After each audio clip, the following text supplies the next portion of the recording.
तो बेटा जो क्वेश्चन नंबर 3 है, क्वेश्चन नंबर 3 को ड्रा करने के दो मेथड हैं। एक मेथड तो बुक वालों ने बताया हुआ है और दूसरा ये है कि इसमें जैसा कि दिया हुआ जो डाटा दिया हुआ है, इसमें हाइपोटेन्यूज 5 सेंटीमीटर है और इसमें वन साइड 3.2 सेंटीमीटर है। तो ये एक राइट एंगल ट्राइंगल है, ये भी बताया हुआ है। तो राइट एंगल ट्राइंगल में बेटा जैसे देखिए एक साइड दी हुई है ना, तो एक साइड हम पहले ड्रा कर लेंगे 3.2। ये मैं रफ आपको बना के सिखा रहा हूँ। पहले 3.2 हम ड्रा कर लेंगे। इसके ऊपर हम एक पॉइंट के ऊपर 90 डिग्री का एंगल ड्रा कर लेंगे, जितना मर्जी कर लें। इसके बाद बेटा हमने कंपास को 5 सेंटीमीटर खोलना है। तो हमने कंपास को 5 सेंटीमीटर खोल के इस पॉइंट पर रख के और सामने वाला जो 90 डिग्री एंगल की जो रे है इसके ऊपर हमने कट कर देना है।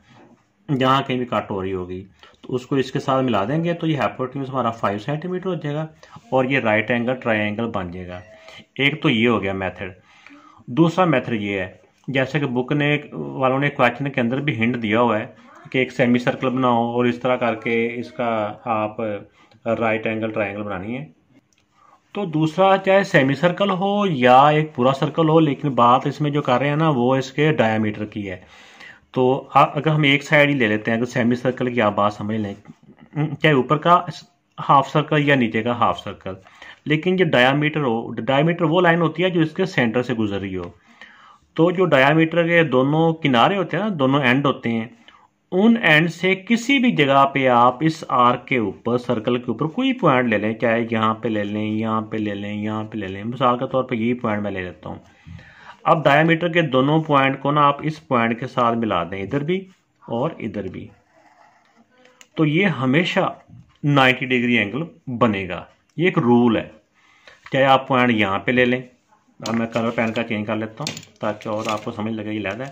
मिसाल के तौर पे एक पॉइंट मैंने यहाँ पे अगर ले लिया है, तो अब दोनों डायामीटर के दोनों एंड वाले पॉइंट को इस पॉइंट से मिला दें। कोई नाम दे देते हैं इनको। ये तो पहले होगा ना, ये बात खत्म हो गई। अब मैं नई बात बता रहा हूँ। इस पॉइंट, अब डायामीटर के दोनों पॉइंट्स को हमने ए से मिलाना है। इसको इधर मिला दें, इसको ऐसे इधर मिला दें, तो फिर भी ये 90 डिग्री एंगल बनेगा। ये एक रूल है। तो ये ज़हन में रखना है कि सर्कल के डायामीटर को जब भी उस सर्कल के किसी एक पॉइंट के साथ उसके दोनों किनारों को मिलाते हैं ना, तो वो हमेशा 90 डिग्री एंगल ही बनाएंगे। ये एक रूल है। तो अगला जो क्वेश्चन नंबर हमारा 3 है या क्वेश्चन नंबर 4 है, वो इसी प्रॉपर्टी के मुताबिक चलता है कि डायामीटर हमने ड्रा कर लेना है और फिर उसके ऊपर जो सर्कल हम ड्रा करेंगे तो वो फिर उसी हिसाब से वो 90 डिग्री एंगल बनाता जाएगा। तो आइए चलते हैं अब क्वेश्चन की जानिब। तो बेटा सबसे पहले जो हमने अगर सेमी सर्कल के मेथड से करना हो, तो सबसे पहले जो इसमें हाइपोटेन्यूज होता है ना, हाइपोटेन्यूज की लेंथ को ड्रा कर लेना है। तो ये 5 सेंटीमीटर है। अब इस लेंथ का हमने राइट बाइसेक्टर ड्रा करना है।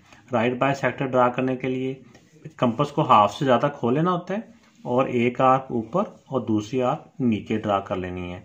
अब कंपास को जितना एक साइड पर रख के खोला होता है उतना ही कंपास को रहने देना है, एक आर्क ऊपर और दूसरी आर्क नीचे। तो अब ये जो दोनों पॉइंट आपस में मिल रहे हैं, इन पॉइंट्स को हमने आपस में डॉटर लाइन में मिला देना है। और इसमें जो एक्स्ट्रा आर्क्स हैं इनको भी हम अरेंज कर सकते हैं। तो ये बेटा हमने इसका राइट बाइसेक्टर ड्रा कर लिया है। इस राइट बाइसेक्टर को भी कोई नाम दे देते हैं। इसको नाम देते हैं ओ का, ओ नाम देते हैं। अब कंपास को हमने ओ पॉइंट पे रखना है, चाहे उसको रख के ए तक खोल लें या ओ पे रख के बी तक खोल लें, क्योंकि ये मिड पॉइंट ही है तो दोनों साइडों में ये बराबर होगा। पहले चेक कर लें कि ये बराबर भी है, ये कोई मिस्टेक तो नहीं होगी। बराबर ही है बेटा। तो अब इसका हमने इस जो लाइन ड्रा किया ए बी, इसके चाहे ऊपर की जानब आप सेमी सर्कल ड्रा कर लें या नीचे की जानब कर लें, इससे कोई फ़र्क नहीं पड़ता। तो चाहे पूरा सर्कल ही ड्रा कर लें वो भी फ़र्क नहीं पड़ता, लेकिन हमें सेमी सर्कल ही चाहिए, हमें आधा सर्कल ही चाहिए होता है। अब देखें इसकी जो एक साइड है वो 3.2 है। अब हमें पता है, जैसा कि मैंने पहले आपको रफ में इसका एक आइडिया बताया कि सेमी सर्कल ये इसका डायामीटर है। इसके हम किसी भी जगह पे पॉइंट ड्रा कर लें, उस पॉइंट को फिर ए से मिला दें, उसी पॉइंट को बी से मिला दें, तो उस पॉइंट के ऊपर जो एंगल बनेगा वो 90 डिग्री एंगल का ही बनेगा। ये मैंने आपको बताया पहले ही। तो इसी तरह वो हम पॉइंट कहीं पे भी ले सकते हैं। तो उस पॉइंट को जब ए से मिलाएंगे या बी से मिलाएंगे तो वहाँ उस पॉइंट के ऊपर 90 डिग्री का ही एंगल बनेगा। लेकिन ये वाला पॉइंट हमने अब अपनी मर्जी से नहीं लेना। यहाँ पे उन्होंने बताया हुआ है कि वो 3.2 सेंटीमीटर है। तो हमने कंपास के साथ 3.2 सेंटीमीटर कंपास को खोल लेना है। तो V पॉइंट खोल के तो हमने इस पे A पे रख के इसके ऊपर एक हमने इस तरह करके निशान लगा लेना है, आर्क लगा लेनी है। इस वाले पॉइंट को अब हमने इस वाले पॉइंट इसको C का नाम देते हैं। अब C को A से भी ज्वाइन करते हैं और C को B से भी ज्वाइन कर दें। तो जब C पॉइंट को हमने ज्वाइन कर दिया तो ये हमारी राइट एंगल ट्राइंगल बन चुकी है, जैसा कि देखने में नजर आ रही है।